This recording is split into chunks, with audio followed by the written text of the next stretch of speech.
iHeart, get ready. Fantasy football is here. Welcome to the Scout Fantasy Show. ScoutFantasy.com is home to the Fantasy Football World Championships and the best players in the world. Real money winners giving their secrets to help you win. Now exclusively on iHeart. This is the Scout Fantasy Show with your host, the one, the only, Dr. Roto.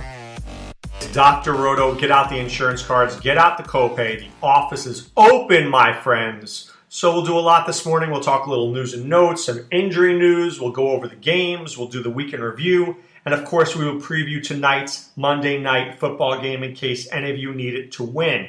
So Adam Schefter is reporting that Devonta Freeman is unlikely to play Week 11 against the Seahawks. Get Tevin Coleman into your lineups right now. Right now, Tevin Coleman in and Devonta Freeman out. Big loss for the Falcons, who played very well this week, trying to make it the playoffs, but hard to do that without Freeman. But always better safe than sorry. But at least we know it now, right? So it's good that Schefter reports that. Other things I want to talk about here is just some quick things. So there's a report here that Elijah McGuire outsnapped Bilal Powell.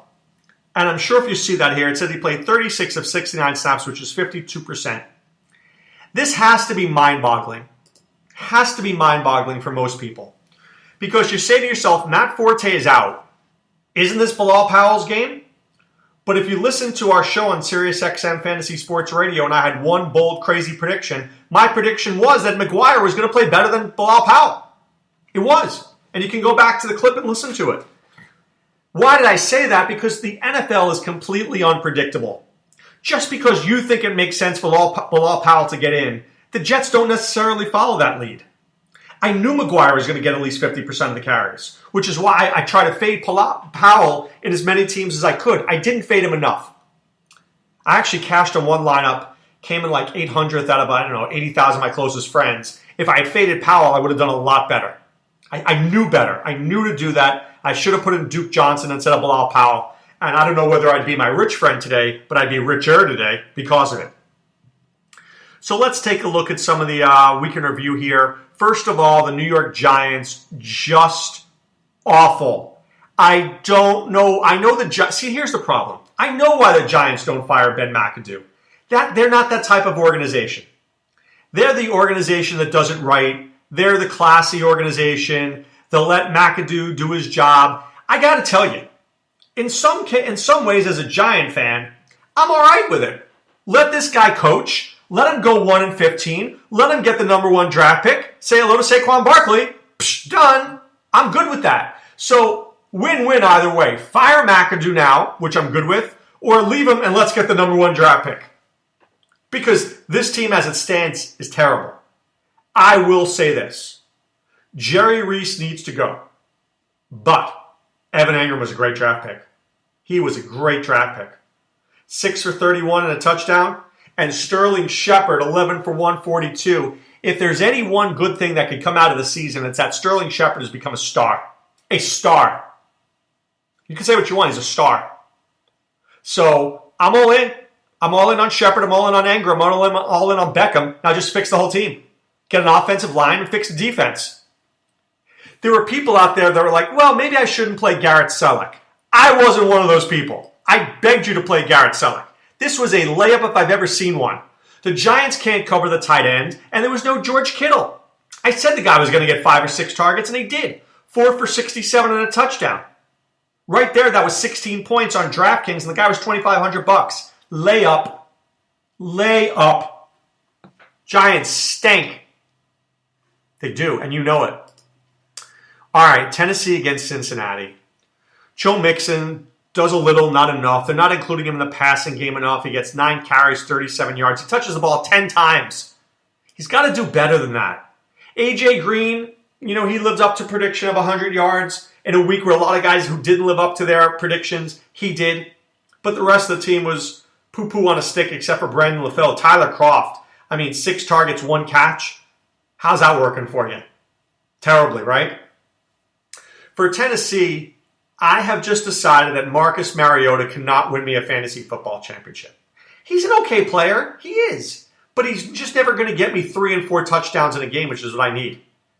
264 yards, he rushes for 50, which is like another touchdown. He throws for 1 touchdown pass, but I never see this guy as this home run hitter. He's a guy that hits doubles. I don't know whether you win a league with doubles. Watch the health of Delaney Walker next week. 6 receptions, 63 yards. I mean, they were all over the place. Matthews, 5 receptions. Corey Davis, 4 receptions. Everybody was involved. That's the one thing Tennessee does well. I give them credit for that. They do that very well. Matthew Stafford. This was a pretty easy game to predict. And if I think I nailed this one, I said about 250 yards and a couple of touchdowns. I just didn't think he was going to have a huge day. He had a good day. This was like the ultimate cash game play. 249 yards, 3 touchdowns, 17 yards rushing. You can't ask for better than that. That is a cash game play.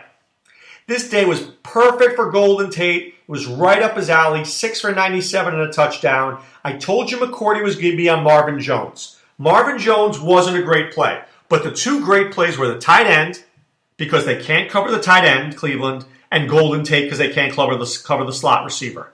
You had the Tate to Ebron to Stafford, you might be my rich friend today. For Cleveland, I liked seeing as Isaiah Crowell has looked a whole lot better recently. Whole lot better. This is the Crowell that I was hoping for when I drafted him in the 3rd round of a bunch of drafts. So I'm cautiously optimistic that he won't suck as the season goes on. Cautiously optimistic. Jacksonville against the Chargers. This game, if you had asked me who would have dominated this game, I would have told you Leonard Fournette and Melvin Gordon. You know who the 2 worst players on the team, on the game, Iceman? Melvin Gordon was 16 for 27, a 1.7 yards per carry, and Fournette was 17 for 33, 1.9 per carry. Really? Really? Austin Eckler was better. Austin Eckler had 42 yards rushing, 77 receiving, and 2 touchdowns. Phillip Rivers loves this guy. I may have to start using him. I really may have to start using him. And Jacksonville, Blake Bortles, they actually let him pass the ball 50 times. Terrible. There was one stretch that he was just throwing the ball all over the place. I'm still not buying into Allen Hurns. I still do love Marquise Lee. I'm waiting for D.D. Westbrook to come back. For the Chargers, Hunter Henry, where are you? Seriously, Keenan Allen, where are you? Tyrell Williams, where are you? I think these guys are actually cuttable. I'm going to cut Tyrell Williams in the league this week. I promise you that. I'm desperate for wideouts. I'm cutting him. Speaking of cutting guys, I'm so done with Doug Martin. This guy's awful. 20 carries, 51 yards, no receptions. How's 5.1 looking for you? Tasty? Stinks. Stinks. Hate this guy. Ryan Fitzmagic. This is why this guy was never able to be a starting quarterback in the NFL for an extended length of time. He's just not that good. 170 yards and a touchdown, ran for 9 yards. Deshaun Jackson looked good, and Chris Godwin looked great. Really excited about Chris Godwin. But the problem is that you have Mike Evans. So you have Evans, Jackson, and Godwin. I mean, Godwin's like Sterling Shepard. You watch this kid play. He's going to be really good. In a dynasty league, I love him. For the Jets, remember we discussed Bilal Powell? Bilal Powell had 11 touches. Elijah McGuire had 12. Game over. Elijah McGuire had at least 7.6, 4 receptions for 36 yards, which is 7.6. He got close to 10 for you. Powell got you 4.6. How's that helping your team? Austin Safarian narrative play, 6 for 67. Robbie Anderson looked good. Robbie Anderson did look good, as he always has been. I've been playing Robbie Anderson every week. Green Bay and Chicago, I'm telling you this right now. I am an unabashed Tariq Cohen lover. I am. I love this kid. And I think I'm going to have to cut him. And it pains me. Pains me. Because this guy had 1 carry yesterday and 1 reception. Benny Cunningham outtouched him 4-2. I can't live like that anymore. Now look, if Jordan Howard should get hurt, maybe Cohen gets more touches, and I'll be upset that it cost me a championship. But if I can find a guy on the waiver wire who's going to be better, I'm going to use him. I'm telling you that right now. I'm going to tell you that right now. Adam Shaheen, 2 for 39. Keep your eye on this kid. I really like him moving forward. tight end for the Bears. Dontrell Inman actually had a good day too, by the way, 6 for 88. Green Bay, Brett Hundley looked a whole lot better. I have to admit that. He looked a whole lot better. But Aaron Jones going to be out for an extended period of time. We'll find out later today. Ty Montgomery injured ribs. Hello, Jamal Williams. How many of you cut him? Raise your hands. My hand is up, by the way. He's going to be their starter. Going to be their starter the next few weeks. Devontae Adams, 5 for 90 and a touchdown. You have Jordy Nelson, 3 for 20. You got 5 points. You're probably ripping your hair out. I'm sorry, there's nothing I can do. I wish I could fix it for you, but I can't. I can't. Brett Hundley sucks.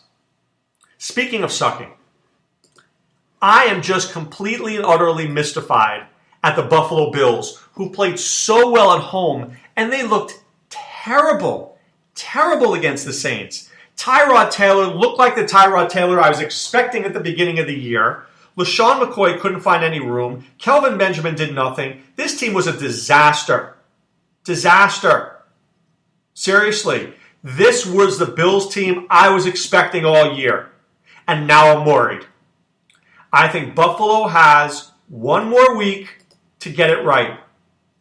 They play the Chargers next week, then the Chiefs, then the Patriots. Tyrod has a 3-game window. And then when they play the Colts and the Dolphins again, I think you'll see Nathan Peterman.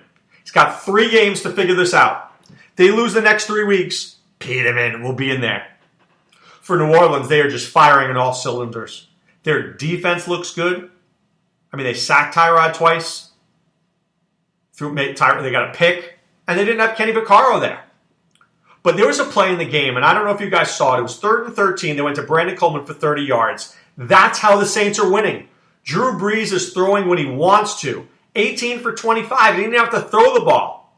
They were running 48 for 298, 6.2. Ba-boom. Seriously. Crazy. I mean, good for the Saints. Good for the Saints. The most shocking result yesterday was Pittsburgh and Indianapolis. Who expected that to be a 3-point game? Pittsburgh was actually losing. Juju Smith-Schuster, my guy, 5 for 97 and a touchdown. I just remember on these podcasts, I remember on my articles, get Juju, get Juju, get Juju, get Juju. Hopefully you did. Because it's paying off in droves right now. Paying off in droves, Juju Smith-Schuster. For Indianapolis, Marlon Mack, once again, he must have done something in another life to piss off Chuck Pagano. Because the guy gets 7 carries for 7 yards and 2 receptions. I just let him play and let Frank Gore just molt. Seriously, molt on the sideline. Minnesota and Washington. So a couple of things I noticed here in this game. First of all, Jamison Crowder is getting very close to being where he was last year. They ran a play at the end of the game. They were trying to get him the ball. He had 11 targets. I'm in on Jamison Crowder moving forward. Don't worry about it. You played Jamison Crowder. I'm in on him. Okay? In. Rob Kelly I'm worried about, but you have Chris Thompson and P. Ryan. Those guys will be fine. For Minnesota, Case Keenum played very well. Case Keenum played very well. But Teddy Bridgewater is close by. They have the Rams at home. Then they have at the Lions, at the Falcons, at the Panthers. 4 very hard games right now for the Vikings. Don't be shocked if Case Keenum is not starting by mid-December. Don't be shocked. I would actually expect that. Adam Thielen is just a beast. 8 for 166 and a touchdown. I love watching this kid play. I can watch him play all the time. All right, the Rams and the Texans. Did I not tell you Jared Goff this week? Did I not paint you the picture? Did I not tell you that Houston doesn't let up rushing touchdowns? Gurley looked good. Goff looked great. My only mistake in this game was I went with Cooper Kupp instead of Robert Woods. If I had Robert Woods and Jared Goff, I might be my own rich friend today. Tom Savage is savagely bad. Will Fuller's injured. Pick up Bruce Ellington. Talk about him more tomorrow. And Houston just can't do anything. But Jared Goff can do something. So I just want to take a look here. I don't like the matchup next week against the Vikings. I don't. But I do like it against the Saints. Like it at the Cardinals, Eagles, Seahawks, Titans, 49ers. Jared Goff could win you a title moving forward, guys. He just has one bad week against the Vikings. And I'll tell you this. Kirk Cousins did a good job against the Vikings. Vikings cover number one receivers. Robert Woods could have a good game again. And who did the Vikings struggle with this week? They struggled with Jamison Crowder. So maybe Cooper Kupp has a good game this week. I might go right back to that. How like Thielen did well. I might go to Woods and Kupp again. If it ain't broke, don't fix it fantasy-wise. Atlanta crushes the Cowboys. I mean, Dak Prescott got sacked 8 times. Incredible. Alfred Morris looked good in spurts. Dez Bryant, you knew that he wasn't 100%. When Dez isn't 100%, you got no shot. You have no shot. Atlanta played well. Not great, well enough. Not great. The defense played great. Speaking of great, Tom Brady was great. 266 yards and 3 touchdowns. I was very impressed with Rex Burkhead. He looked good. I like him. Brandon Cooks was all right. Gronk was all right. Did all right. It was a good game. Deion Lewis still gets the rushes. I think James White is taking a slight step back there. I know he caught a touchdown, but he wasn't in until the end of the game. For Denver, Emmanuel Sanders, welcome back. This guy could play. 137 yards and 6 receptions. Love him. Brock Osweiler actually wasn't disgusting. He wasn't good, but it could have been a lot worse. He almost kept them in the games there. He did. All right, let's take a look at tonight's games. For Carolina, I hate Cam Newton. I think he struggles tonight. I don't like Jonathan Stewart tonight. I do like Christian McCaffrey. I don't like Ed Dixon. Funchess is Samuels I think this is a very, very boring, as my son says, blavy game. It's just a blavy game here. I'm 20-17. Maybe I like the jerseys. They're nice to look at, but I really don't like what's going to go on here tonight. I think this could be a messy game.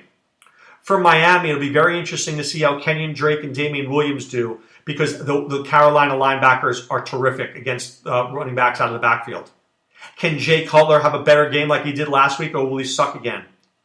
Julius Thomas, I don't expect much this week at all. I think this is Landry and Parker. So if you have Landry tonight, I expect about 15 points. Parker, I'll say about 10. Maybe Kenny Stills gets about 10. I like Drake a little bit more than Damian Williams tonight, but still not a great game. I'll be surprised if there's a lot of points. Maybe I'm wrong. I've been wrong before. I'll admit it when I'm wrong. I was wrong about Case Keenum this week, that's for sure. All right, but time now to put away the insurance cards, put away the copay. The office is closed, my friends. Take a look at scoutdfs.com. Be a guru at DFS. Get on there, see what's going on, take advantage of our 1-week trial. And if you do that, you'll check out our optimizers, our articles. I gave you Jared Goff. It was right there. I had Dak and Goff, my 2 quarterbacks of the week. So it's there. You just have to find that information. And check out scoutfantasy.com. Enter the promo code ROTO2017. Get half off your first month. Be a part of the Scout Army. All right, guys, back tomorrow as we go mining the box scores for Fantasy Gold. Wishing you a great day. Be well and take care. Thanks for listening to the Scout Fantasy Show. There's never been a better time to join the Scout Army. Visit scoutfantasy.com. Use the promo ROTO for 2 months free. And don't forget, fantasy players, please thumbs up the podcast on the iHeart app. See you next time. Go Scouts!